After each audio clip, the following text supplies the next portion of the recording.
Welcome to the Everyday Why channel, where we ask the questions you forgot to ask about the world around you.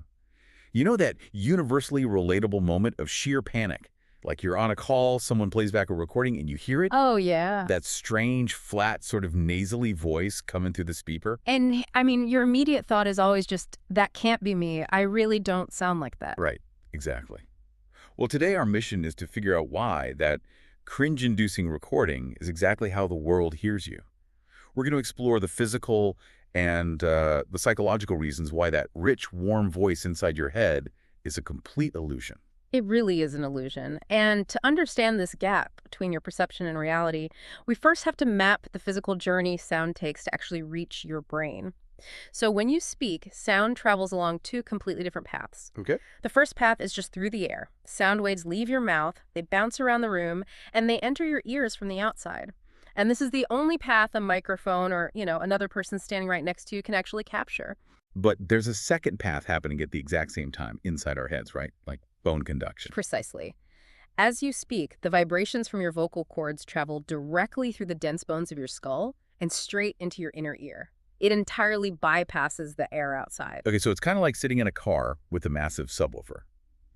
Your dense skull acts as a low-pass filter. It traps and blocks out the high, airy pitches, but it easily conducts those deep, heavy bass tones straight to your inner ear. That is the perfect way to visualize it, yeah. You are basically experiencing a warmth filter that literally no one else around you has access to. Right. So when you hear a recording, that bone-conducted bass is entirely gone, leaving you with the equivalent of a teeny phone speaker. So physics explains the missing bass. We lose the subwoofer. But just losing some bass doesn't really fully explain that visceral reaction we have, right? Like, why does hearing that thin, air-only version of ourselves cause such intense discomfort? Well, this is where we shift focus from physics to psychology, specifically your brain's defense mechanisms. Psychologists point to this phenomenon known as the self-enhancement bias. Okay, what is that? Simply put, we are naturally wired to prefer things associated with ourselves. Your face, your handwriting, your name. Wait, hold on. If my brain is wired to, like, things associated with me, shouldn't I absolutely love my recorded voice? I mean, why do I hate it so much? It's a great question, and the answer comes from this fascinating study where researchers played recordings of people's voices mixed in with a bunch of strangers' voices. Okay. They found that people actually rated their own recorded voice as highly attractive, but only when they didn't know it was them. Oh, wow. Wait, really? So the moment they realize, wait, that's me, the rating just plummets. Exactly. The second they recognize it, they rate it significantly worse. So the cringe you feel isn't just about missing those bass frequencies, it's cognitive dissonance.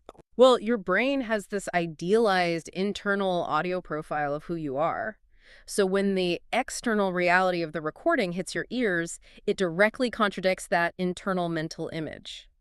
Oh, I see. Yeah, your brain just panics trying to reconcile these two conflicting pieces of identity data, and it ends up rejecting the reality entirely just to protect your ego. Wow. But since the recording is the unvarnished truth, I mean, how do professionals who speak for a living deal with this jarring mismatch? They can't just panic every time they sit down in front of a microphone. Right, they definitely can. They have to confront it head on. Singers, broadcasters, public speakers, they train themselves to use recordings as their actual reference point. Because they know the in-head version is completely biased. Exactly. By repeatedly listening to themselves, they force their brain to update its mental model. Oh, so they basically force their brain to accept the phone speaker version as the new normal. That's right. The acoustic gap between the air and bone conduction never actually closes, of course, but the cognitive dissonance fades. The surprise disappears. Yeah. And getting over that fear of the gap ultimately makes them much more confident communicators. Which makes you wonder, right? If your brain is actively filtering your own voice to sound richer and more appealing, what other physical traits is your brain actively photoshopping before you perceive them in the mirror? It is a slightly terrifying thought, isn't it? So now I want to ask you something. The first time you heard your own voice in a recording, what was your reaction? Did you hate it? Refuse to believe it? Or were you one of the rare people who actually liked what they heard? Drop it in the comments. I read every single one.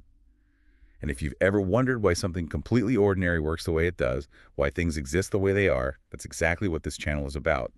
Subscribe so you don't miss the next one. I'll see you there.